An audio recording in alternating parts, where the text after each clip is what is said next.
Un policía caminaba por el centro con su niña de la mano cuando se detuvieron en una esquina donde un hombre andrajoso sostenía un cartón que decía, con letras chuecas, 100 pesos por la bestia.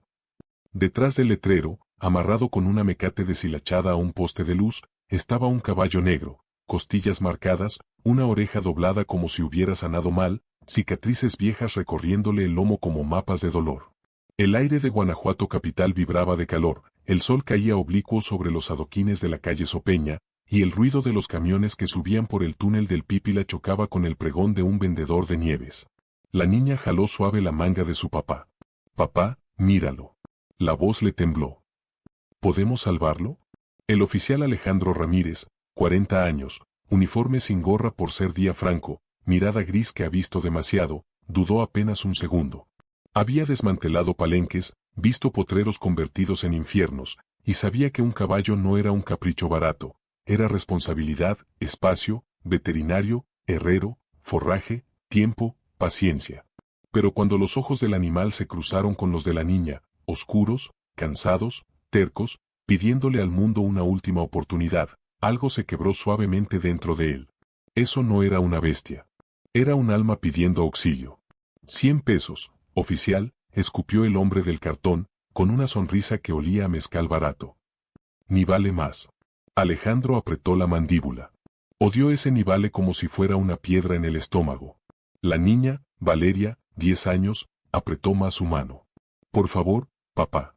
Sus ojos brillaban, no de capricho, sino de misericordia. Alejandro respiró hondo. Sacó un billete arrugado de 100. Lo miró como si pesara demasiado. No necesitamos problemas, pero ¿cómo dejarlo? Al fin, tendió el billete. El hombre lo arrebató y se esfumó entre turistas y puestos como quien se deshace de un pecado. Valeria dio un paso, acarició la crin enredada. El caballo dejó salir un resuello, mitad suspiro, mitad queja. Olía a polvo, a viejo cuero mojado, a noche sin techo. Alejandro se acercó y vio la marca sin pelo bajo la quijada, una cicatriz redonda, profunda, de bozal demasiado apretado durante demasiado tiempo. La pata trasera izquierda temblaba con cada cambio de peso. Tranquilo, amigo, murmuró, desatando la mecate con dedos firmes.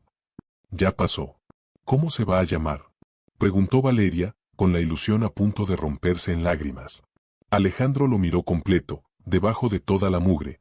Aún había nobleza en la línea del cuello, en la forma en que se plantaba, orgulloso incluso en la derrota.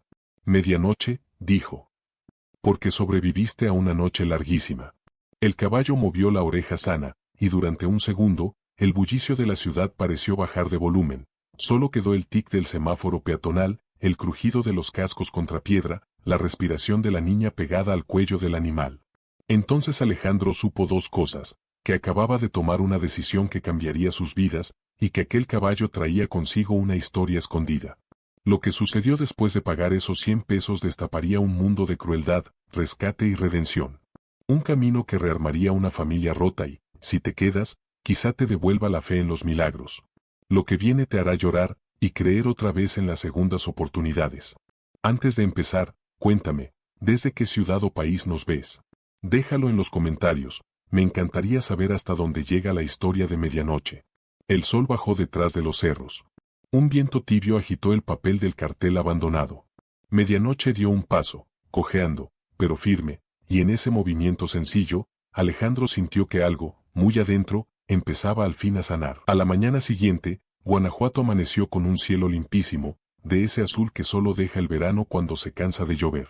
En el patio de la casa de Alejandro, allá por el barrio de Marfil, las macetas de barro olían a humedad fresca y las bugambilias dejaban caer flores fucsias sobre el piso de piedra. El mundo parecía decir, hoy se empieza de nuevo. Valeria ya estaba despierta desde antes de que cantara el primer gallo. Había puesto en fila una cubeta azul con agua tibia, un bote de champú para crines, un cepillo de cerdas duras, uno suave, y una toalla enorme que alguna vez fue sábana. Medianoche, amarrado con un lazo a la argolla vieja de la pared, observaba en silencio, los ojos atentos, el cuerpo cansado. No te voy a lastimar, le dijo Valeria, con esa seriedad que solo los niños tienen cuando prometen algo importante. Alejandro salió con una taza de café. Tenía la playera gris pegada al pecho y el cabello aún húmedo, ojeras de esas que dejan los turnos nocturnos en la policía municipal. Se quedó un segundo en la puerta, mirando el cuadro, su hija, una cubeta, un caballo negro que había costado 100 pesos y un cambio definitivo. Lo haremos despacio, dijo. Si se pone nervioso, paramos. Valeria asintió. Lo primero fue el cepillo de raíces. Con movimientos circulares, la niña comenzó a levantar el polvo pegado a la piel. Medianoche apenas se movió, como si el contacto le quitara el peso del mundo. Luego el cepillo suave, después un paño húmedo para los ojos, la nariz, por último las crines, donde el mugrero salía en bolitas grises. Cuando Alejandro pasó la mano bajo la quijada, la sintió, la marca. Un surco sin pelo, profundo, casi perfecto, como si una cuerda hubiera vivido ahí, apretada, castigando cada trago de agua, cada bostezo, cada respiro. Esto fue un bozal, murmuró. Uno de los de cuerda dura, apretado por semanas. Valeria detuvo el trapo. ¿Quién haría eso? Alejandro tardó en contestar. Alguien que ve dinero donde debería haber vida. Siguieron. En el costillar había rayas pálidas, viejas, en la grupa, un parche sin pelo, áspero. Cuando pasaron a la pata trasera izquierda, Medianoche cambió el peso con un quejido bajito. Tranquilo, amigo, susurró Alejandro. A ver. Con dedos firmes, palpó el hueso. Había un abultamiento viejo en el metatarso. Una fractura mal consolidada. La ranilla del casco olía un poco a humedad vieja, el herrero tendría que venir cuanto antes. Pero lo que más le apretó el pecho fue la resignación en el gesto del caballo, se dejaba revisar con una paciencia aprendida del dolor. No es un caballo de pelea, dijo Alejandro, más para sí mismo. Es un caballo entrenado que sobrevivió a alguien sin corazón. Valeria, con la frente arrugada, lo acarició en el cuello. Eres un guerrero, Medianoche. Al mediodía, el patio parecía otro. Bajo la mugre, el negro de Medianoche brillaba, la crin, ya peinada, caía como río oscuro. Alejandro trajo un poco de forraje y una cubeta con grano en poca cantidad. No podía darle demasiado, no tan de golpe. El caballo comió lento, agradecido, alzando la cabeza de vez en cuando para buscar a Valeria con la mirada, como para comprobar que seguía ahí. ¿Sabes qué me recordó? Dijo Alejandro, recargándose en el quicio. A tu abuela Lupita. Te conté que de joven, en Dolores Hidalgo, recogía gatos del mercado, perros cojos, aves con el ala rota. Los cuidaba hasta que podían soltarse. Tu abuela decía, uno se cura un poquito cuando cura a otro. Valeria sonrió. Entonces nos vamos a curar juntos. Alejandro le revolvió la trenza. No dijo más. Pero por dentro sintió que la frase se acomodaba como una manta tibia. En la tarde, el vecino del fondo, don Filemón, soltó a su garañón, un alazán inquieto al que usaba para montar en las fiestas de la comunidad. El caballo golpeó la cerca de madera con un relincho agudo, retador. Valeria se sobresaltó, la cubeta tiró un hilo de agua sobre la piedra. Sin que nadie se lo pidiera, Medianoche avanzó 3 pasos y se plantó entre Valeria y la barda, cuello arqueado, orejas hacia adelante, cola quieta. No hizo aspavientos. Solo estuvo. El alazán del vecino, acostumbrado a que los demás respondieran con ruido o huida, se quedó mirando, incómodo, y luego se fue al trote a otro lado del potrero. ¿Viste eso? Dijo Alejandro, sorprendido. Nos protege, respondió Valeria con voz bajita, como si nombrar el milagro pudiera romperlo. Medianoche volteó la cabeza y la tocó con el hocico. Ese gesto sencillo le apretó los ojos a Alejandro. Había visto lealtades en compañeros, en perros policía, en vecinos buenos, pero esa lealtad silenciosa de un caballo flaco que acababa de llegar le pareció de otro mundo. Esa noche, Valeria quiso que Medianoche durmiera cerca. Alejandro improvisó un pequeño corralito con paneles metálicos junto al portón. El caballo olió la nueva habitación, caminó en círculo 2 veces y se quedó parado, con una pata en descanso y la cabeza baja. Confianza, esa palabra que tanto trabajo cuesta construir y que, sin embargo, a veces se regala como quien abre la puerta de casa. ¿Puede dormir aquí, cerquita? Preguntó Valeria, señalando su propia ventana. Solo por hoy, dijo Alejandro. Mañana vemos algo mejor. Cuando el silencio cubrió el barrio, Alejandro se quedó un rato en la cocina, con una taza de manzanilla humeando. El teléfono vibró. Mensaje del comandante Ortega, mañana operativo por la Libre a Celaya. Rumores de traslados de animales. Te necesito. Alejandro leyó 2 veces. Animales. Traslados. En sus años había escuchado historias de compradores de rastro, de camiones sin registro que cruzaban por la madrugada, de remolques rumbo a tianguis ganaderos en San Luis de la Paz o Irapuato. Nunca había pillado uno en flagrancia. Siempre faltaba algo, un papel, un testigo, una placa clara. De pronto, un golpe seco contra el suelo del corral lo sacó de sus pensamientos. Pla, pla, pla. No era patada de susto, eran 3 golpes medidos. Alejandro salió despacio. Medianoche estaba de frente a la reja, orejas clavadas hacia el callejón. Respiraba fuerte, pero no en pánico, alerta. ¿Qué hay, amigo?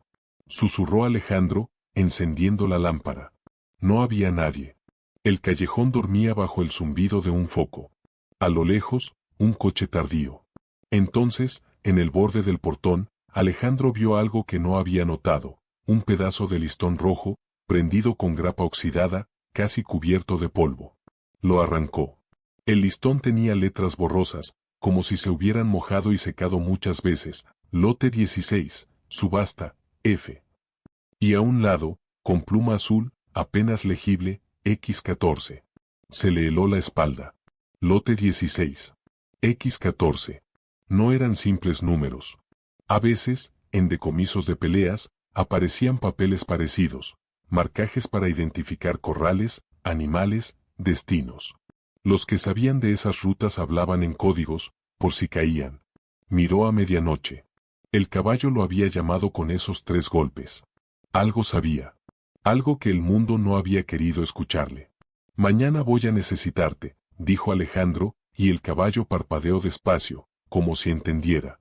Antes de dormir, Valeria se asomó por la ventana. Buenas noches, medianoche, susurró.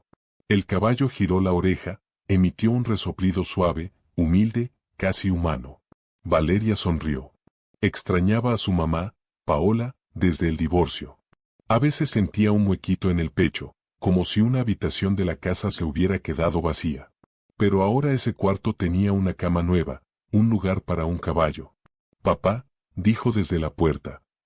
¿Por qué lo vendían así, por 100 pesos?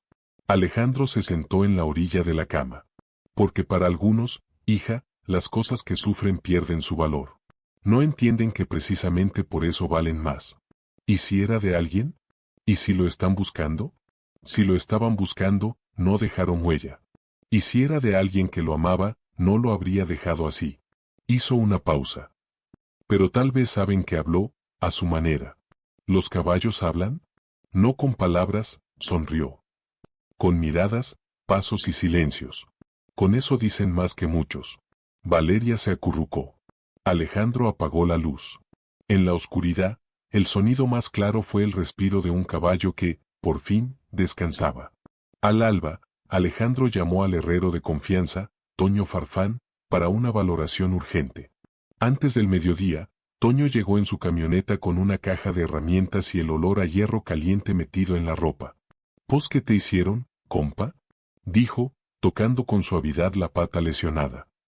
Esto tiene años, pero lo dejaron así nomás. A ver, vamos a limpiarte las ranillas, a recortar un poco y a ponerte un herraje ligero, nada agresivo. Y antibiótico tópico, por el olor.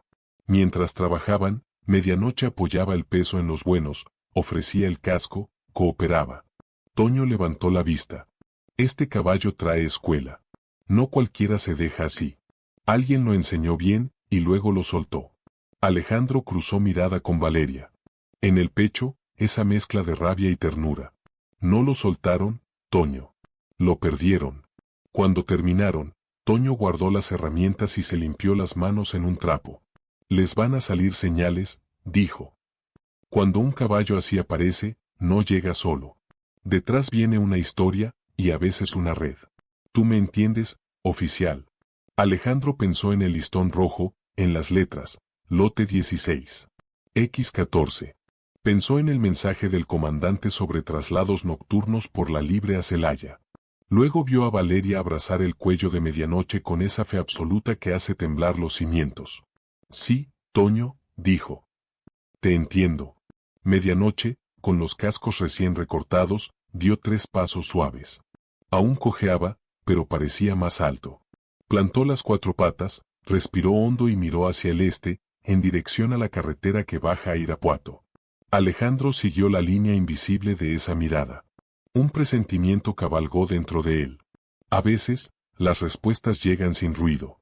A veces traen crines negras, ojos heridos y un paso cojo que señala el camino. Y a veces, lo único que hay que hacer es escuchar. El día amaneció pesado, con nubes bajas arrastrándose sobre los cerros de Santa Rosa. Alejandro tenía turno libre, pero en el corazón le pesaba un presentimiento raro. Medianoche había pasado la noche inquieto, golpeaba con los cascos de vez en cuando, olía hacia el portón, como si esperara a alguien invisible. Está raro, papá, dijo Valeria mientras ponía avena en un tazón. Casi no durmió. Alejandro asintió. Los caballos sienten cosas que nosotros no vemos. Quizá recuerda algo, quizá alguien. Se quedó callado, apretando el café entre las manos. El listón rojo con las letras lote 16, X14 aún estaba guardado en el cajón de la cocina. Había pasado la noche entera pensando si debía entregarlo al comandante. Al caer la tarde, cuando las sombras pintaban de cobre las fachadas coloniales del centro, Alejandro decidió llevar a medianoche a un terreno baldío en la salida a Silao, un lugar más amplio para caminarlo y revisar su paso. Valeria insistió en ir. Medianoche caminaba despacio, pero firme. Cada tanto, resoplaba como quien espanta recuerdos. Alejandro lo observaba con atención profesional, como si en vez de un caballo estuviera interrogando a un testigo. De pronto, cuando pasaron junto a un puesto abandonado de ladrillos, medianoche se detuvo en seco. Sus orejas se afilaron hacia adelante, los músculos tensos. Luego, con un gesto brusco, giró la cabeza y mordió la manga de la chaqueta de Alejandro. «¡Hey!», exclamó Alejandro, sorprendido. El caballo tiró fuerte, casi desesperado, como intentando arrancarle algo. Valeria abrió los ojos. «Papá, está jalando tu chamarra». Alejandro trató de soltarse sin violencia. «Tranquilo, medianoche, tranquilo». Pero el caballo insistía, mordiendo el pliegue del bolsillo, tirando hacia abajo con fuerza. Alejandro se dio cuenta de que lo que buscaba no era dañarlo, estaba señalando. Como si oliera algo dentro de la tela. ¿Qué demonios? Revisó el bolsillo interior. Sus dedos tocaron un hilo suelto, una costura mal cerrada. Dentro encontró un pequeño fragmento metálico, casi del tamaño de una uña, con bordes oxidados. Lo sacó.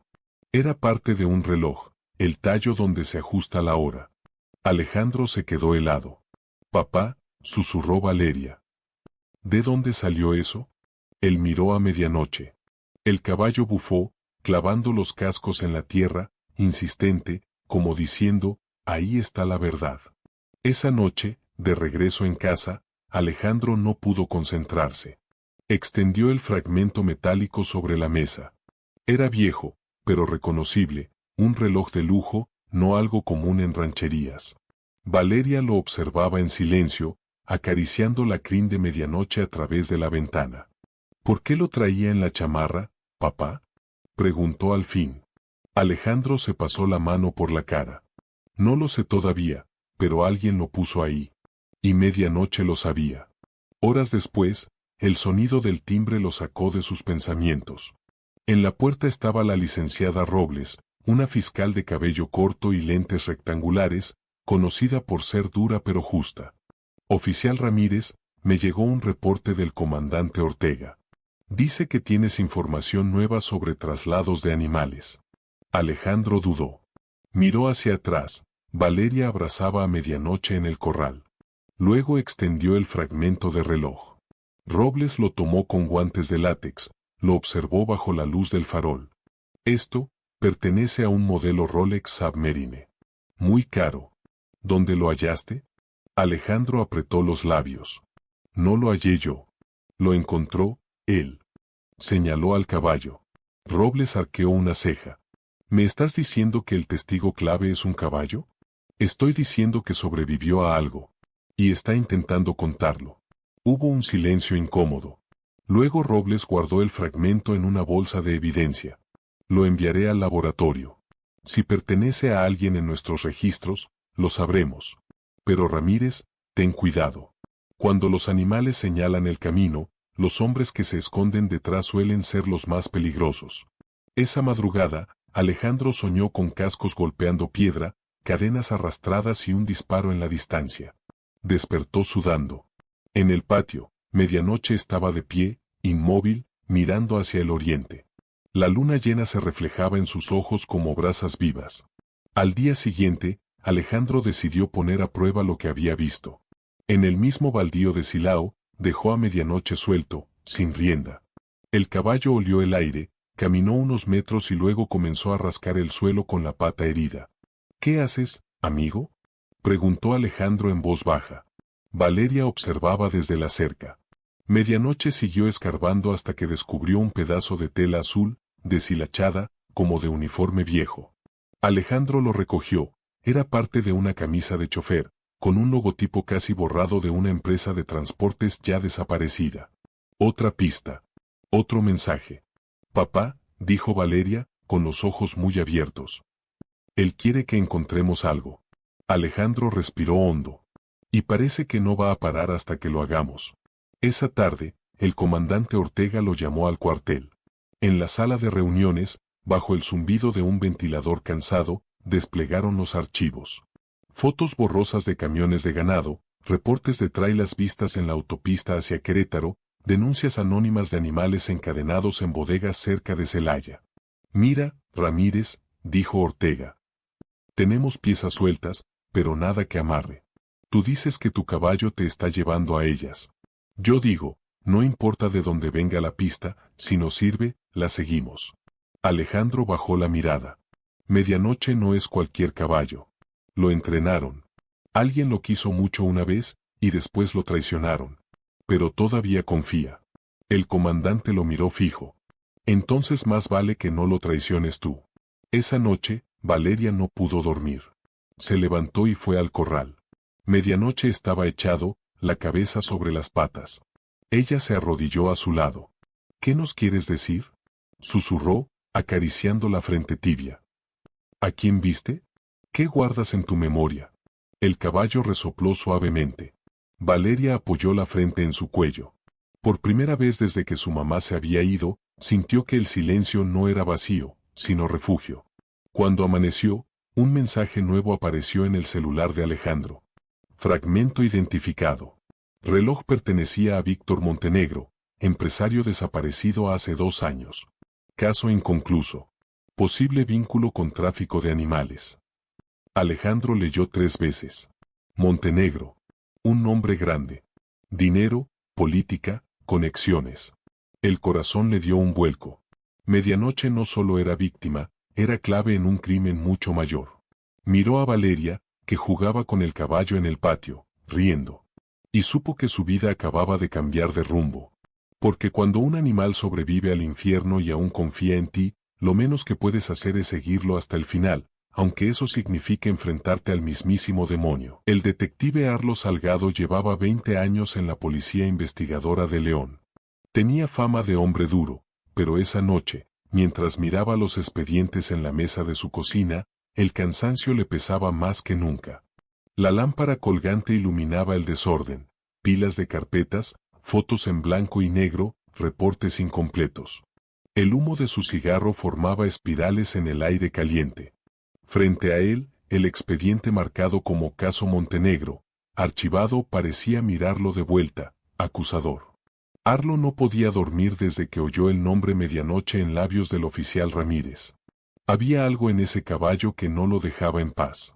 Y lo peor, cada vez que repasaba las pruebas del juicio de Montenegro, más huecos encontraba.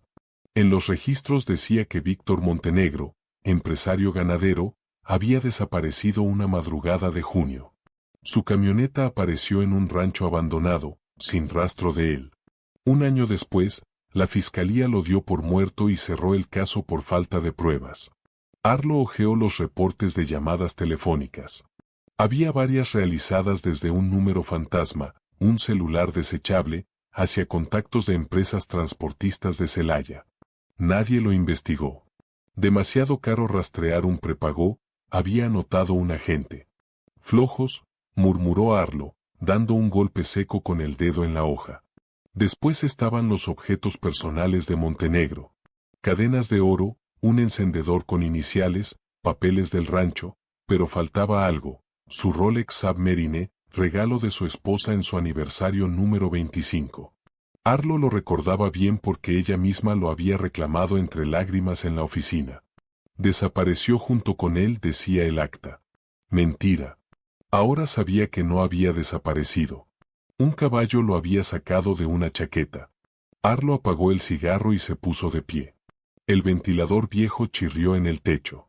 Tenía que verificar las bodegas de Celaya, aquellas de las que tanto se habló en rumores, trailas que entraban de noche, ladridos ahogados, olor a carne y sangre. Pero más que eso, tenía que llegar al gobernador. Si Alejandro Ramírez estaba en lo cierto, si Medianoche estaba señalando un hilo suelto del caso Montenegro, entonces había que detener la ejecución del expediente, reabrirlo y mover cielo y tierra. A la mañana siguiente, Arlo condujo hasta la Fiscalía Estatal. El edificio gris en el Boulevard López Mateos parecía aún más frío de lo normal. Entró directo al archivo restringido. El guardia lo saludó con desgano. «¿Otra vez aquí, detective? ¿No puede olvidar los fantasmas?» «Los fantasmas nunca olvidan a uno», respondió Arlo sin detenerse. Sacó las cajas polvorientas y revisó cada foto. Montenegro en inauguraciones, en fiestas con políticos, en subastas de caballos. Siempre elegante, siempre con ese Rolex brillante en la muñeca. Arlo respiró hondo. Tenía la corazonada más fuerte de su carrera. Si encontraba una forma de ligar el fragmento con Montenegro, podría probar que el empresario no murió en un robo común, sino que fue víctima de un entramado más oscuro. Esa tarde, tomó el teléfono de su casa y marcó a un número que solo usaba en casos extremos. «¿Gobernador Cárdenas? Soy el detective Arlo Salgado. Necesito 5 minutos de su tiempo». Hubo un silencio largo, luego la voz seca del mandatario. «Salgado, pensé que estabas fuera de ese caso». «El caso nunca estuvo cerrado», respondió Arlo con voz baja pero firme. «Encontramos nueva evidencia. Y un testigo». «¿Quién?» Arlo tragó saliva. «Un caballo». El silencio se hizo pesado. Finalmente, Cárdenas dijo: «Si me estás jugando, te costará la carrera». «No es un juego, señor. Este animal sobrevivió. Reconoce olores, lugares, personas. Ya señaló pistas que nuestros hombres ignoraron». El gobernador soltó un suspiro. «Mueve lo que tengas que mover. Te daré una audiencia de emergencia si logras presentar algo sólido en menos de 72 horas». Arlo colgó. Se dejó caer en la silla. Tenía 3 días para armar un caso que podía hundirlo o salvar la verdad. Esa noche, decidió visitar a Alejandro y a Valeria en su casa de Guanajuato. Llegó sin anunciarse, la camioneta estacionada frente al portón. Medianoche levantó la cabeza apenas lo oyó. Bufó, golpeando la tierra con la pata herida. Alejandro salió con la escopeta colgada del hombro, precavido. «¿Qué hace aquí a estas horas, detective?» Arlo levantó las manos. «No vengo a pelear, Ramírez. Vengo porque no puedo dormir. Ese caballo tiene algo que decirnos». Valeria salió detrás, en pijama. Medianoche se acercó a ella y le empujó la espalda con el hocico. La niña sonrió. «Le confía cosas», dijo Arlo, con voz baja. «Y ustedes deben escuchar». Alejandro cruzó los brazos. «¿Y qué propone?» «Propongo que mañana mismo lo llevemos al baldío donde escarbó. Quiero ver con mis propios ojos cómo se comporta. Si tiene razón, no será un animal. Será un testigo». Alejandro dudó, pero asintió. Valeria acarició el cuello del caballo, como si entendiera que esa noche se estaba decidiendo algo grande. En la oscuridad, mientras Arlo regresaba a León, pensó en lo que había dicho el gobernador. 3 días para probar que un caballo puede señalar la verdad. Y por primera vez en muchos años, Arlo sintió que la justicia, esa palabra gastada, podía volver a tener sentido. El amanecer en Guanajuato llegó teñido de un gris metálico, como si el cielo mismo presintiera que algo estaba a punto de salir a la luz. Alejandro Ramírez ensilló a medianoche con calma, revisando cada cincho, cada hebilla. El caballo estaba inquieto, sus fosas nasales se abrían, resoplando con fuerza, como si ya supiera a dónde lo llevarían. Valeria, con sus tenis desgastados y el cabello recogido en 2 trenzas, sostenía la rienda con ternura. «Hoy nos va a mostrar más, ¿verdad, papá?», preguntó con esperanza. Alejandro no respondió. Se limitó a mirar al detective Arlo, que había llegado en su camioneta temprano, con ojeras profundas pero los ojos encendidos de determinación. «Vamos al baldío», dijo Arlo en voz baja. «Quiero ver si este animal realmente guarda las piezas que nos faltan». El baldío de Silao estaba húmedo por la lluvia de la noche anterior. El suelo olía a barro y pasto mojado. Medianoche avanzó despacio, orejas atentas, ojos brillando con algo más que instinto, una memoria silenciosa. De pronto, se detuvo frente al mismo puesto de ladrillos donde la noche anterior había mordido la chaqueta de Alejandro. Esta vez golpeó con el casco, una y otra vez, levantando polvo y pedazos de tierra húmeda. «Está señalando otra vez», dijo Valeria, con la voz entre temblorosa y emocionada. Alejandro y Arlo comenzaron a remover la tierra con palas improvisadas. No tardaron en descubrir una caja metálica pequeña, oxidada en los bordes. Arlo la abrió con sus manos firmes de policía experimentado. Dentro había un trozo de papel plastificado con números de cuenta, nombres a medio borrar y la palabra Transporte Celaya S.A. estampada en tinta corrida. Arlo frunció el ceño. «Esto es suficiente para reabrir el caso. Estas cuentas se usaron para lavar dinero. Montenegro estaba investigando esto antes de desaparecer». Alejandro miró a Medianoche, que resopló con fuerza, como si confirmara que el hallazgo era solo el inicio. De regreso a la casa, la fiscal Robles esperaba en el porche, con una carpeta bajo el brazo.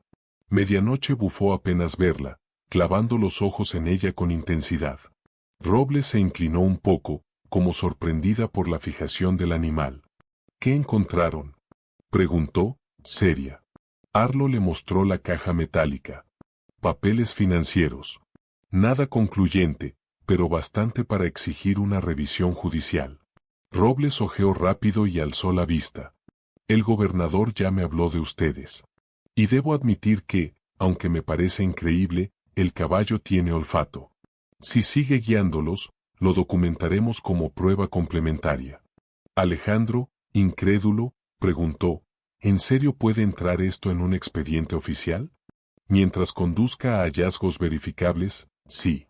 Los jueces no aceptarán un testimonio animal, pero aceptarán que gracias a él encontramos documentos ocultos». Valeria abrazó el cuello de Medianoche. «¿Oíste, amigo? Tú sí puedes ayudarnos». Esa noche, mientras cenaban frijoles y tortillas recién hechas, Alejandro notó que Medianoche estaba inquieto en el corral. Caminaba en círculos, resoplando, mirando al portón una y otra vez. «¿Quieres salir?», dijo Valeria, dejando a un lado su plato. Alejandro suspiró. «¿A estas horas?». Pero Arlo se levantó de inmediato. «No lo ignores. Si señala de noche, es porque hay algo que no puede esperar». Tomaron linternas, se subieron a la camioneta, y siguieron a Medianoche, que avanzaba casi como una sombra en la oscuridad.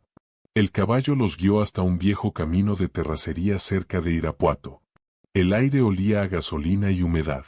De pronto, Medianoche se detuvo frente a un árbol grande. Golpeó el suelo con la pata y bufó, con los ojos fijos en una colina pequeña cubierta de matorrales.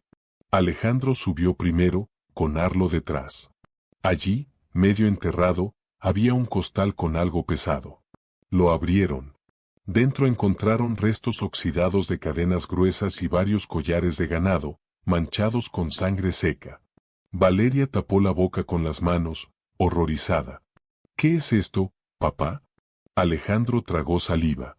«Evidencia, evidencia de que aquí encadenaban animales». Arlo tomó fotos, guardó todo en bolsas negras. «Ya no hay dudas. Montenegro descubrió algo tan grande que lo desaparecieron para callarlo. Y este caballo, estaba ahí. Lo vivió». Medianoche relinchó fuerte, un sonido que retumbó entre los cerros, como un grito que llevaba años contenido. De regreso a casa, Alejandro se sentó en la mesa con Arlo y Robles. Ahora tenemos 3 piezas, enumeró Arlo: el fragmento del Rolex, los papeles financieros y las cadenas con sangre. Todas ligan a Montenegro y al tráfico ilegal. Robles se quitó los lentes y masajeó su frente. Es suficiente para convocar a un juez de guardia y pedir una audiencia de emergencia. Si logramos abrir el caso otra vez, podemos detener a los responsables antes de que huyan. Alejandro pensó en Valeria, que ya dormía en el sillón abrazando un cuaderno lleno de dibujos de medianoche. Pensó en el caballo mismo, que descansaba bajo el cielo estrellado, con la piel marcada por cicatrices. Un testigo sin voz. Un sobreviviente. Pero justo antes de dormir, Alejandro escuchó un ruido en el corral. Salió con la escopeta y encontró a Medianoche inquieto, mirando hacia el horizonte. La luna iluminaba su perfil negro y musculoso. El caballo golpeó con el casco, y Alejandro entendió: aún faltaban verdades. Se acercó, acarició su frente y murmuró: te prometo que no nos detendremos. Lo que quieras mostrar, lo veremos juntos. Medianoche lo miró con sus ojos oscuros, y por un segundo Alejandro juró ver en ellos el reflejo de algo más que instinto, una decisión. Como si aquel animal no fuera solo un rescatado, sino un guardián que había elegido a su familia para revelar lo que nadie más se atrevía a contar. Esa madrugada, el teléfono de Arlo sonó. Era el gobernador. ¿Tienes algo sólido? Arlo respondió sin titubear. Sí. Y mañana lo verá un juez. Pero le advierto, esto no solo toca a Montenegro. Hay nombres más grandes detrás. El silencio del otro lado de la línea fue profundo. Finalmente, el gobernador dijo: entonces prepárate, detective. Lo que viene puede costarnos más que la carrera. Arlo colgó, se frotó el rostro y miró hacia el corral. Medianoche seguía de pie, majestuoso bajo la luna. Y Arlo pensó: si un caballo es más valiente que todos nosotros, no podemos fallarle. La noticia corrió como pólvora húmeda. El Tribunal Superior de Guanajuato había concedido una audiencia de emergencia a primera hora del día siguiente. No era común. No a esa velocidad. No cuando la carpeta decía Caso Montenegro, archivado. Aún así, ahí estaban: Alejandro con el traje que solo usaba en ceremonias de la academia, Valeria con un vestido azul que su abuela Lupita le había remendado, el detective Arlo con corbata torcida y cara de insomnio, y la fiscal Robles con un portafolio que parecía pesar más que su propia determinación. El Palacio de Justicia olía a café recalentado y a papel viejo. Afuera, bajo la sombra de los lauros de la explanada, Medianoche esperaba quieto, sostenido por un cabestro de algodón. No parecía un animal, sino un guardián de piedra negra que respiraba. Cuando el ujier abrió la sala, el murmullo se cortó. En el estrado, la magistrada Inés Winters, una mujer alta, de cabello plateado recogido con un broche de concha, ojos claros que no regalaban sonrisas, revisaba la agenda con movimientos medidos. A su derecha, el secretario tecleaba; a la izquierda, un reloj marcaba cada segundo como si clavara una tachuela en la madera del tiempo. Comparecieron primero los representantes de la familia Montenegro: trajes caros, miradas frías, un par de abogados de la Ciudad de México que pronunciaban Guanajuato con una G que raspaba. En la fila del medio, un hombre de manos callosas, hombros caídos y mirada gastada apretaba un rosario. Se llamaba Mauro Luna. Había sido chofer y mozo de cuadra de Montenegro. Llevaba 2 años preso por homicidio en ausencia del cuerpo, un tipo penal que se había sostenido sobre conjeturas y el silencio torcido de varios testigos pagados. A su lado, un sacerdote de sotana sencilla, el padre Julián, de la parroquia de Marfil, le daba palmaditas en el hombro cada que el hombre parecía desmoronarse. La magistrada Winters golpeó una sola vez con el mazo. Audiencia extraordinaria iniciada. Fiscalía, explíqueme por qué estoy aquí a las 7 de la mañana revisando un caso que ya fue cerrado. La fiscal Robles se puso de pie. Su voz era clara, sin titubeos. Señoría, aparecieron indicios nuevos, documentos financieros, restos de cadenas y collares con sangre, un fragmento de reloj identificado pericialmente como parte de un Rolex Submarine perteneciente al señor Víctor Montenegro. Estas piezas se obtuvieron a partir de un rastro físico que nos condujo a lugares hasta ahora no inspeccionados. ¿Qué rastro? preguntó la magistrada. El comportamiento constante y repetible de un caballo negro rescatado recientemente, su señoría. Hubo un murmullo de descreimiento. Winters alzó la mano y el murmullo murió. ¿Está usted proponiendo que un equino es su testigo estrella?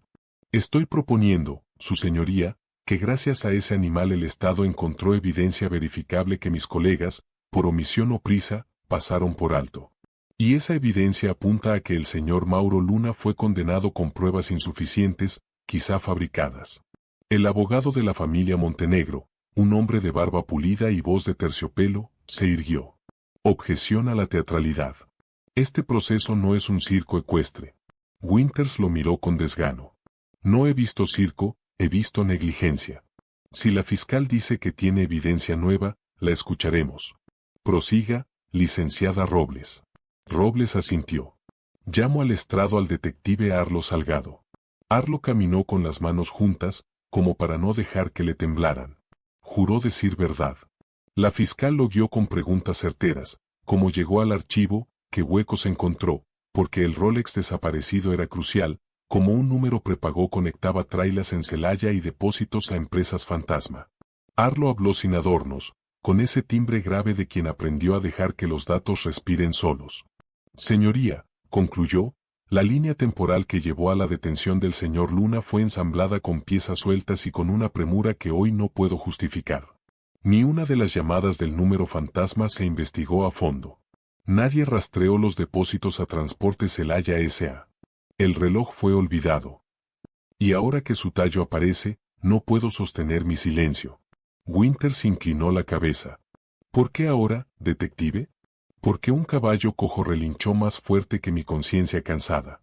El murmullo volvió, esta vez con un atisbo de incomodidad. La magistrada, sin embargo, no sonrió. Bien. ¿Quién más? Robles miró hacia la banca de Alejandro. Oficial Alejandro Ramírez. Alejandro subió con el corazón martillándole el pecho. Juró decir verdad. Contó del listón rojo, del lote 16X14, de cómo medianoche jaló su chamarra y lo obligó a palpar una costura con el tallo de reloj escondido.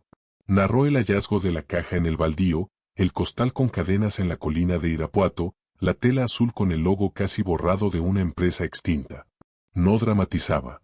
Cada frase era una piedra dejada en el río para que cualquiera pudiera cruzarlo. El abogado de los Montenegros se levantó con un papel en la mano. Oficial Ramírez, ¿es usted perito en conducta animal? No, señor. ¿Es usted especialista forense? Soy policía de calle. Lo que se lo aprendí en el terreno. Entonces lo que nos trae aquí es, fe. Fe en un caballo. Lo que nos trae aquí, interrumpió Winters con un filo de hierro en la voz, son documentos, cadenas, sangre y un fragmento de Rolex. La fe queda para los domingos. En este recinto opera la razón. Si el animal fue el catalizador, no me importa. Lo que importa es lo que está frente a mí. Siguiente testigo. Robles miró a Valeria. Alejandro sintió que el estómago se le caía. Licenciada, empezó, dudoso. Necesito a quien estuvo cuando el caballo señaló la costura, dijo Robles, suave. Nadie conoce mejor a medianoche que su hija. Valeria subió con manos temblorosas, pero los ojos firmes. Juró decir verdad. La magistrada Winters le habló bajito, con esa humanidad que solo aparece cuando las cosas son de verdad. Puedes tomar tu tiempo. No estamos aquí para apresurarte. Valeria contó cómo medianoche la había buscado con la mirada, cómo mordió la chamarra en el mismo pliegue 2 veces, cómo no soltó hasta que su papá metió los dedos en la costura y sacó la pieza de metal. No entiende palabras, dijo, pero entiende cosas. Cuando alguien no es bueno, se pone delante de mí, así, y no deja que me acerque. Cuando algo es importante, golpea el piso 3 veces. ¿3 veces? Preguntó Winters, anotando. Siempre 3. La gente se rió quedito, Winters alzó la vista, y la risa se disecó. El tribunal toma nota. Gracias, Valeria. Puedes bajar. El sacerdote se inclinó y le hizo un gesto de aprobación al pasar. Cuando volvió junto a Alejandro, él le agarró la mano con fuerza. La fiscal Robles respiró y plantó su siguiente ficha. Llamo a Vilfrido Granados, exgerente operativo de Transporte Celaya S.A. Un hombre de 40 y tantos, cabello engominado y traje que le quedaba grande, entró escoltado por 2 policías. Granados miraba el piso. Juró decir verdad con voz de resaca. Robles mostró una foto, un recibo de combustible con su firma. Señor Granados, ¿usted autorizó rutas nocturnas a bodegas en Celaya sin guías de traslado? Yo recibía órdenes. ¿De quién? Granados tragó saliva. De Ramiro Quintero. Y de otro al que le decían el Vado. ¿Qué transportaban? Ganado. ¿Solo ganado? Granados tardó demasiado. A veces, caballos. Y, perros. Y, Winters lo cortó. Responda sin retórica, señor Granados. Animales para pelea. Y algunos, para carne. Algunas personas en la sala cerraron los ojos. Robles avanzó un paso. ¿Conocía al señor Víctor Montenegro? Yo, lo vi en una subasta. Él estaba molesto por los desvíos. Preguntaba de más. Un día desapareció. ¿Qué hizo usted con un reloj que apareció en su oficina 2 días después? Granados parpadeó. ¿Qué reloj? Robles colocó la bolsa con el fragmento sobre la mesa. Esto coincide con la marca y modelo de Montenegro. Tenemos una foto donde usted luce un reloj igual en una comida 3 semanas después de la desaparición. Granado se desmoronó en su silla como si le hubieran cortado los hilos. No fue idea mía. ¿De quién? De Quintero. Dijo que plantáramos cosas para que culparan al chofer. Que inventáramos una discusión por dinero. Que metiéramos una camisa con sangre en la traila de Luna. Yo solo seguí órdenes. El salón estalló. ¡Asesinos!, gritó alguien desde el fondo. El padre Julián pidió silencio. Winters golpeó 2 veces. Orden o despejo la sala. Robles clavó la mirada. Señoría, solicito la inmediata suspensión de la sentencia contra el señor Mauro Luna y su libertad provisional mientras se reabre el caso con las nuevas pruebas. Asimismo, pido órdenes de aprehensión contra Ramiro Quintero, alias El Vado, y quienes resulten responsables de la siembra de evidencia. El abogado de los Montenegro se levantó, pálido. Objeción. No hay cuerpo, no hay homicidio. Hay dinero, rutas ilegales, un reloj mutilado, cadenas con sangre y un inculpado por conveniencia, dijo Robles. Y un testigo que, aunque no hable, nos llevó a cada pieza. Winters se quitó los lentes. Hubo un segundo en que el recinto contuvo la respiración. La magistrada habló, y su voz cortó como un bisturí. Este tribunal decreta, 1. La nulidad de la sentencia emitida contra el señor Mauro Luna por evidente contaminación probatoria y violaciones al debido proceso. 2. Su inmediata libertad bajo reservas de ley. 3. La reapertura del caso Montenegro. 4. El libramiento de órdenes de aprehensión contra Ramiro Quintero, alias El Vado, y Vilfrido Granados por falsedad, asociación delictuosa y tráfico de animales. Que conste. El mazo cayó y, por un instante, nadie se movió. Luego Mauro Luna rompió en un llanto áspero que parecía salir del estómago. El padre Julián lo abrazó como a un hijo. Arlo cerró los ojos y apretó la mandíbula para no quebrarse. La fiscal Robles respiró por primera vez en horas. Alejandro volteó a ver a Valeria. Ella ya lloraba, con la cara hundida en el hombro de su padre, mientras repetía bajito, si se pudo, si se pudo. Cuando salieron a la explanada, la luz del mediodía era como una sábana limpia tendida al sol. La brisa traía olor a jacaranda y a gasolina de las patrullas. Medianoche, al ver a Alejandro y a Valeria, alzó la cabeza y lanzó un relincho que rebotó en las paredes del Palacio de Justicia. No era un ruido cualquiera, era llamado y respuesta. Era campana. Mauro Luna salió escoltado, la mirada perdida y las manos temblando. Cuando sus ojos hallaron a medianoche, se detuvo. El caballo caminó hacia él, despacio, y luego, con una dulzura que desarmó a todos, empujó su hombro con el hocico.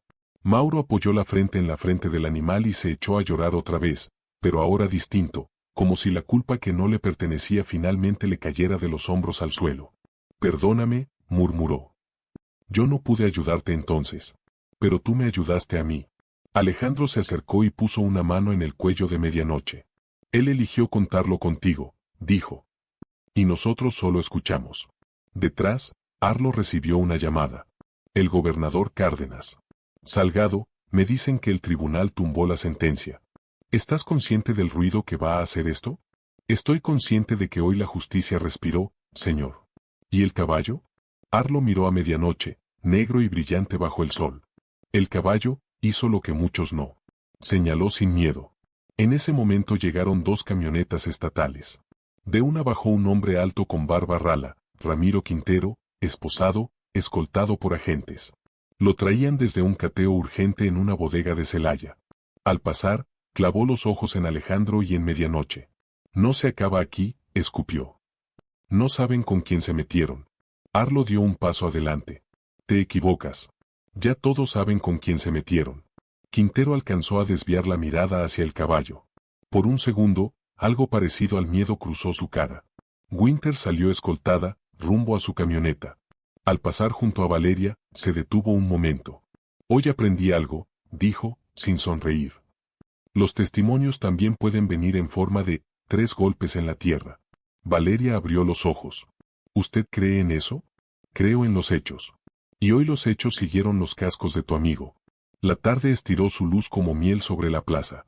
La gente comenzó a dispersarse, pero algunos se quedaron mirando a Medianoche, como si supieran, sin palabras, que estaban frente a un milagro humilde. Alejandro aflojó el cabestro para que el caballo pudiera bajar la cabeza a beber de un balde. Valeria se arrodilló a un lado y le habló en susurros. Lo lograste, amigo. Dijiste la verdad sin decirla. El padre Julián se acercó con Mauro. Van a necesitar protección, dijo a Alejandro. Cuando se mueve el panal, salen avispas. Lo sé, padre. Pero ya no caminamos solos. Arlo guardó el teléfono y se plantó a su lado. Ni solos ni a oscuras. Tenemos al mejor guía. Medianoche levantó la mirada, y en sus ojos había ese brillo antiguo que tienen las cosas que han visto demasiado y aún así eligen quedarse. Como si hubiera tomado una decisión hacía mucho tiempo, no volver a callar. Robles, con el portafolio al costado, se permitió por fin una sonrisa brevísima. Nos vemos en la siguiente. Esto apenas empieza. Alejandro volteó hacia el palacio y luego a su hija. Sintió algo que hacía años no sentía, horizonte. Como si el futuro, aunque incierto, tuviera ahora una puerta abierta. Tomó la mano de Valeria y juntos caminaron hacia la camioneta. Medianoche lo siguió, paso cojo pero orgulloso, la sombra larga recortándose contra la piedra. Y a cada 3 pasos, sin que nadie se lo pidiera, el caballo golpeó la tierra 3 veces, despacio, como recordándole al mundo que la verdad, cuando quiere, sabe encontrar su propio ritmo. No hubo aplausos. No los necesitaron. Lo que lo sostuvo ese día no fue el ruido, sino el pulso de algo más hondo, la certeza de que, a veces, la justicia necesita ojos que no se distraigan y un corazón que no sepa mentir. Un corazón con crines negras y cicatrices que ya empezaban, por fin, a sanar. El amanecer en León llegó con un cielo nublado, como si el día se negara a mostrar claridad después del torbellino en el Palacio de Justicia. Alejandro apenas había dormido unas horas. El eco de la sala, las palabras de la magistrada Winters y la mirada helada de Ramiro Quintero lo habían seguido hasta los sueños. En la mesa de la cocina, el café se enfriaba sin que él lo tocara. Valeria aún dormía, agotada por las emociones, abrazada a su cobija favorita, con el olor de medianoche impregnado en sus manos. Afuera, en el patio, el caballo negro se movía inquieto, golpeando el suelo cada tanto, como si percibiera lo que se avecinaba. La fiscal Robles lo había dicho con claridad al despedirse, esto apenas comienza. Y tenía razón. En la bodega de Celaya encontraron no solo restos de cadenas y collares, sino también archivos quemados a medias, cajas con medicamentos vencidos para sedar animales, y hasta facturas dirigidas a un laboratorio veterinario en Querétaro. Había algo más grande detrás de Quintero, algo que vinculaba negocios, dinero y silencios comprados. Ese mediodía, Alejandro y Arlo se reunieron en la comandancia. Sobre la mesa había fotos, jaulas oxidadas, documentos rescatados del fuego, y la imagen más inquietante de todas, un pedazo de metal con marcas de dientes y sangre seca, hallado entre la basura de la bodega. Arlo encendió un cigarro, aunque estaba prohibido. Esto no era solo un crimen local, dijo, dejando que el humo dibujara sombras. Es una red. Y alguien con mucho poder estaba detrás. ¿Y por qué matar a Montenegro? Preguntó Alejandro. Arlo lo miró fijo. Porque preguntó demasiado. Y porque tenía con qué desenmascararlos. Alejandro sintió un nudo en el estómago. Recordó la amenaza de Quintero, no saben con quién se metieron. Esa frase no era solo arrogancia. Era advertencia. Esa tarde, mientras Valeria acariciaba a medianoche en el patio, el caballo empezó a relinchar de forma extraña.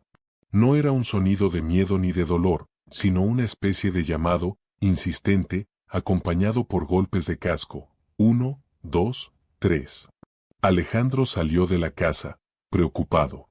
El animal lo miraba directo, y luego giraba la cabeza hacia el portón, como si supiera que alguien estaba por llegar.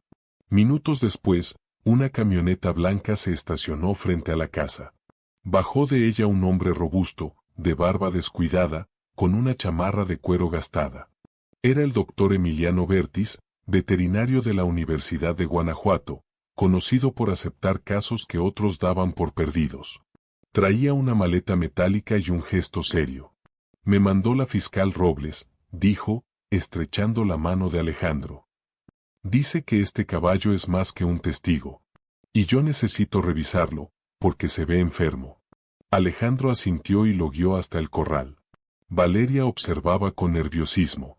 Medianoche se dejó tocar, aunque resoplaba con fuerza, los ojos brillantes bajo el sol opaco. El doctor palpó sus patas, revisó las encías, auscultó el corazón. Tras varios minutos, se levantó con gesto grave. Tiene una masa en la pata trasera derecha. Puede ser un tumor. Tal vez cáncer. Valeria palideció. ¿Se va a morir? El doctor suspiró. No lo sé aún. Pero hay un centro especializado en Querétaro, en la Facultad de Medicina Veterinaria. Con suerte, podríamos intentar un tratamiento experimental. Alejandro apretó los puños. Apenas habían recuperado justicia, apenas habían sentido aire fresco, y ahora la vida de medianoche se tambaleaba. Esa noche, mientras la lluvia golpeaba los techos de lámina del vecindario, Alejandro se sentó con Valeria en la sala. Ella lloraba en silencio, abrazada al cuello de su padre. Papá, no quiero que se muera. Él nos salvó. Alejandro la apretó fuerte. No lo vamos a dejar caer. Si hay que llevarlo a Querétaro, lo llevaremos. Y si hay que pelear con medio mundo otra vez, lo haremos juntos. Medianoche, echado en el patio, escuchaba. Sus ojos brillaban en la penumbra, como brasas que se negaban a apagarse. La mañana siguiente fue distinta. El cielo estaba despejado, el aire fresco, como si el universo ofreciera un respiro. Alejandro consiguió un remolque prestado y, con la ayuda de Arlo, acomodaron a medianoche. Valeria subió al asiento delantero con una mochila repleta de bocadillos y una manta azul. Partieron rumbo a Querétaro, dejando atrás León, cruzando campos de agave y colinas verdes que se extendían como promesas. En el camino, Alejandro no podía dejar de pensar en lo extraño que era todo. Un caballo conduciéndolos hacia pruebas ocultas, un juez escuchando lo imposible, y ahora la posibilidad de perder al mismo ser que les había devuelto la esperanza. Arlo, que manejaba detrás en otra camioneta, lo llamó por radio. «Ánimo, Ramírez. No olvides que en este viaje no vamos solos». Valeria acarició la melena de medianoche a través de la ventanilla del remolque. «¿Sabes, papá? Él no tiene miedo. Aunque le duela, aunque esté cansado, no tiene miedo». Alejandro la miró, conmovido. Ojalá los humanos fuéramos así. El sol se alzó alto sobre los llanos de Guanajuato. El viaje apenas comenzaba, y con él, una nueva batalla, salvar al testigo más silencioso y más valiente que jamás habían conocido. Medianoche, el caballo que había dicho la verdad con 3 golpes de casco. El viento de Querétaro olía a campo abierto y a tierra húmeda. En la Facultad de Medicina Veterinaria, las paredes blancas contrastaban con los prados verdes donde pastaban caballos sanos, sin cicatrices, como imágenes de un mundo paralelo. Alejandro bajó del remolque con el corazón acelerado. Medianoche descendió despacio, cojeando, pero con la cabeza erguida, como si supiera que entraba en un campo de batalla distinto. Valeria lo acompañaba, acariciándole la melena, murmurando palabras suaves que parecían rezos. El doctor Emiliano Bertis entregó los documentos a la clínica. Una veterinaria joven, la doctora Camila Navarro, los recibió. «Haremos todo lo posible. Este caballo es fuerte. Y a veces, la fuerza del espíritu hace la diferencia», dijo con una sonrisa que apenas ocultaba la preocupación. Lo llevaron al área de diagnóstico. Alejandro y Valeria lo miraban a través de un vidrio. Medianoche permanecía sereno mientras le pasaban aparatos, mientras le extraían sangre, mientras revisaban cada cicatriz de su cuerpo. El sonido de las máquinas parecía un eco lejano de todas las cadenas que alguna vez lo ataron. Horas después, los resultados confirmaron lo temido, un tumor maligno en la pata trasera, invasivo pero aún tratable. La doctora explicó opciones: cirugía de riesgo, quimioterapia adaptada para equinos, un tratamiento experimental que apenas se había probado en pocos casos. Alejandro miró a Valeria. ¿Qué opinas, hija?, preguntó con voz quebrada. Ella secó sus lágrimas con el dorso de la mano. Él nunca nos abandonó. ¿Cómo lo vamos a abandonar nosotros?, contestó, con la fuerza de quien decide el futuro sin titubear. Alejandro asintió. Entonces lo intentaremos. El procedimiento fue largo. Medianoche entró a quirófano bajo la luz intensa y el olor de desinfectante. Alejandro esperó afuera, sentado en una banca metálica, con las manos entrelazadas como si rezara a un dios que no recordaba. Arlo llegó a acompañarlo, llevando café en vasos de cartón. Nunca pensé que terminaría así, dijo el detective, mirando por la ventana. Un caballo nos mostró lo que nadie quiso ver. Y ahora luchamos por él. Alejandro suspiró. Es más que un caballo. Es familia. La cirugía terminó al caer la tarde. El doctor Berti salió con bata manchada de sudor.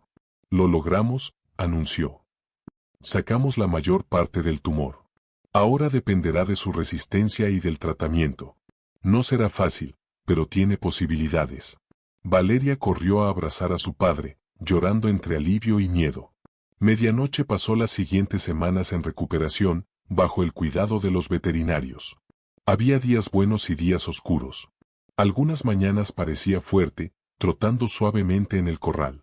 Otras apenas se levantaba, jadeante, como si todo su pasado lo alcanzara de golpe. Valeria nunca lo dejó solo. Le leía cuentos, le cantaba canciones viejas que su abuela le enseñaba, y lo acariciaba hasta que el caballo cerraba los ojos. Mientras tanto, en Guanajuato, la historia se había vuelto noticia nacional. Los periódicos titulaban: Caballo testigo expone red de corrupción. En redes sociales, videos de medianoche relinchando afuera del tribunal se volvieron virales. La gente comentaba: es un héroe, los animales sienten la verdad, que viva medianoche. Organizaciones de protección animal exigieron leyes más duras contra el maltrato. Y lo más inesperado, el gobernador anunció una ceremonia oficial para reconocer a los involucrados en destapar la red. Entre ellos, Alejandro, Valeria, Arlo y Medianoche. El día de la ceremonia, el Zócalo de Guanajuato se llenó de gente. Había banderas, música de banda local, cámaras de televisión y un escenario decorado con flores blancas. Alejandro llegó de uniforme impecable, Valeria de vestido sencillo azul, y Medianoche con un arnés nuevo, reluciente, aunque todavía caminaba con cierta dificultad. Cuando aparecieron, la multitud estalló en aplausos. Valeria alzó la mano saludando tímidamente, Medianoche relinchó fuerte, como si respondiera a todos. El gobernador tomó la palabra. Hoy honramos no solo a un oficial ejemplar y a su valiente hija, sino también a un ser que nos recordó que la lealtad y la verdad no conocen especie. Medianoche, este caballo que sobrevivió al maltrato, se convirtió en el testigo más puro de justicia. Entonces ocurrió lo inesperado. Un soldado de la banda militar se acercó con una caja aterciopelada. Dentro, una medalla grabada con la palabra valor. El gobernador la colgó en el arnés de Medianoche. La multitud ovacionó de pie. Valeria lloraba y sonreía al mismo tiempo, acariciando la crin. Alejandro, con los ojos húmedos, susurró: «Lo lograste, amigo». Los aplausos resonaron tanto que las palomas volaron desde los tejados. Arlo, con gesto serio pero emocionado, murmuró: «Nunca pensé que darían una medalla a un caballo. Pero pocas veces alguien la merece tanto». Después de la ceremonia, los medios rodearon a la familia. Reporteros preguntaban a Valeria cómo había sentido todo. Ella respondió con inocencia desarmante: «Solo escuché a mi corazón. Y mi corazón me dijo que él quería vivir. Medianoche me habló con sus ojos. Y tenía razón». Esa noche, de regreso a casa, el corral estaba iluminado por faroles improvisados. Vecinos, amigos y hasta desconocidos llevaron flores, zanahorias y pequeños listones para adornar la cerca.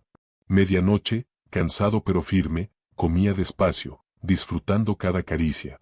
Alejandro lo miraba, pensando en todo lo que habían vivido, desde aquel día en el centro histórico cuando pagó 100 pesos por él, hasta ese momento donde medio país lo aplaudía como símbolo de esperanza.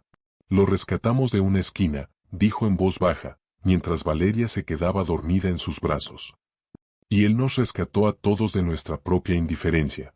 Medianoche levantó la cabeza hacia el cielo oscuro de Guanajuato. Sus ojos brillaron con un fuego tranquilo. No había palabras, pero sí un mensaje. La verdad, tarde o temprano, siempre encuentra su camino. El caballo que nació en la oscuridad ahora relucía como faro de dignidad. Y aunque la batalla contra la enfermedad apenas comenzaba, esa noche fue de victoria. Porque el mundo entero había visto que hasta el ser más maltratado puede levantarse, relinchar y recordarnos que la lealtad no se compra ni se calla. Y mientras el silencio de la madrugada envolvía la ciudad, un corazón humano y un corazón equino latían juntos, marcando un mismo ritmo. El tiempo pasó como un río sereno, llevándose consigo los días de tribunales, los ecos de sirenas y las largas noches de incertidumbre. Medianoche, aunque seguía en tratamiento, se había convertido en parte inseparable de la vida de Alejandro y Valeria. La cicatriz de la cirugía en su pata trasera era visible, pero no era un signo de debilidad, sino de resistencia. Cada vez que caminaba, cada paso firme resonaba como un recordatorio de que la vida merece ser luchada hasta el último aliento. Un sábado de verano, Alejandro tomó una decisión que había postergado demasiado. Despertó a Valeria temprano y le pidió que empacara lo esencial. Hoy nos vamos a Mazatlán, dijo con una sonrisa que escondía emoción. Ella lo miró con los ojos brillantes. ¿Con medianoche?, preguntó. Claro, respondió él. Ha caminado con nosotros en la oscuridad. Ahora merece sentir la brisa del mar. El viaje fue largo, cruzando carreteras interminables, montañas cubiertas de nubes bajas y pueblos donde la gente los reconocía por las noticias. En cada parada, alguien se acercaba a ofrecer agua para medianoche, una bolsa de zanahorias o simplemente un aplauso silencioso. El caballo se había convertido en símbolo. No de un héroe lejano, sino de algo más íntimo, la esperanza de que todos, incluso los heridos, podían levantarse. Llegaron a Mazatlán al atardecer. El Pacífico se extendía inmenso, teñido de naranja y púrpura. El sonido de las olas golpeando la arena era distinto a cualquier cosa que medianoche hubiera escuchado. Alejandro lo bajó del remolque y lo guió hasta la playa. El caballo dudó un momento al sentir la arena suave bajo sus cascos, pero luego avanzó con firmeza. Valeria corría a su lado, descalza, riendo con la libertad de quien ha dejado atrás todos los miedos. El viento marino agitaba la melena negra del animal. Cada relincho parecía mezclarse con el rugido del mar, como si ambos compartieran un mismo idioma. Alejandro caminaba detrás, observando a su hija y a su caballo juntos, bañados por la luz dorada del ocaso. Sintió una lágrima recorrerle el rostro. No era tristeza. Era gratitud. Se detuvieron cerca de la orilla. Las olas mojaron los cascos de medianoche y Valeria extendió los brazos como si abrazara todo el horizonte. Alejandro cerró los ojos por un instante, respirando profundo. Recordó aquella primera vez que vio al caballo encadenado, herido, y pensó en lo lejos que habían llegado. «Papá», dijo Valeria suavemente, mirando el horizonte, «¿sabes qué pienso?» «¿Qué, hija?» «Que él no nos enseñó solo a luchar por la verdad. Nos enseñó que incluso los silencios hablan, si sabemos escucharlos». Alejandro se agachó y la abrazó. «Tienes razón». Medianoche no dijo una palabra, pero con sus ojos, con sus pasos, con su dolor, nos mostró más verdad que todos los testigos humanos. El caballo los observaba, quieto, con las orejas atentas. Luego inclinó la cabeza, como si confirmara lo que Valeria había dicho. En ese gesto había más sabiduría que en cualquier discurso. La tarde dio paso a la noche. Una fogata improvisada iluminó la arena. Alejandro preparó café en una pequeña olla, mientras Valeria acariciaba a medianoche bajo la luz de la luna. El caballo se echó junto a ellos, respirando profundo, tranquilo. El sonido del mar acompañaba cada silencio. En ese momento, Alejandro comprendió que la vida no siempre da segundas oportunidades, pero cuando lo hace, hay que tomarlas con todo el corazón. Valeria, medio dormida, murmuró, «Gracias por no rendirte, papá. Y gracias por salvarlo». Él sonrió y respondió en voz baja, «No lo salvamos, hija. Él nos salvó a nosotros». Medianoche exhaló fuerte, como un suspiro que sellaba la conversación. La brisa movió las llamas de la fogata y, por un instante, Alejandro sintió que estaba escuchando los latidos de 3 corazones unidos en uno solo. Al día siguiente, el sol salió radiante sobre el Pacífico. Valeria corrió con Medianoche a lo largo de la playa, las huellas de sus pies y cascos quedaban marcadas en la arena, pero pronto el mar las borraba. Alejandro los observó con calma. No le importaba que el futuro aún guardara desafíos médicos o que el mundo político siguiera siendo un laberinto de sombras. Ese instante era suficiente. Porque entendió algo, la verdad no siempre llega con gritos, juicios ni medallas. A veces llega con el galope de un caballo en la playa, con la risa de una niña, con el silencio de un hombre que al fin se siente en paz. Al caer la tarde, Alejandro escribió unas palabras en su libreta, palabras que algún día le leería a Valeria y que resumían todo lo que habían vivido. Algunos secretos se revelan con voces, otros con papeles. Pero los más profundos los dicen los que nunca hablan. Medianoche no necesitó palabras para mostrarnos que la lealtad es la forma más pura de verdad. Y que a veces, para encontrar justicia, solo hay que escuchar el latido de un corazón fiel. Esa frase, sencilla y firme, sería el cierre de su historia. Una historia de dolor, lucha y redención. Medianoche levantó la cabeza hacia el horizonte una vez más, mientras el sol desaparecía detrás del mar. Alejandro y Valeria lo siguieron con la mirada. No era solo un caballo. Era un faro. Una promesa. Una verdad viva. Y en ese instante, lo supieron, nada volvería a ser igual. Si esta historia tocó tu corazón, dale like, compártela con alguien que necesite esperanza y suscríbete para más relatos de fe y lealtad. Comenta abajo desde qué ciudad o país nos ves, queremos ver hasta dónde llega la voz de Medianoche. Y recuerda, la lealtad y el amor verdadero no necesitan palabras, solo latidos.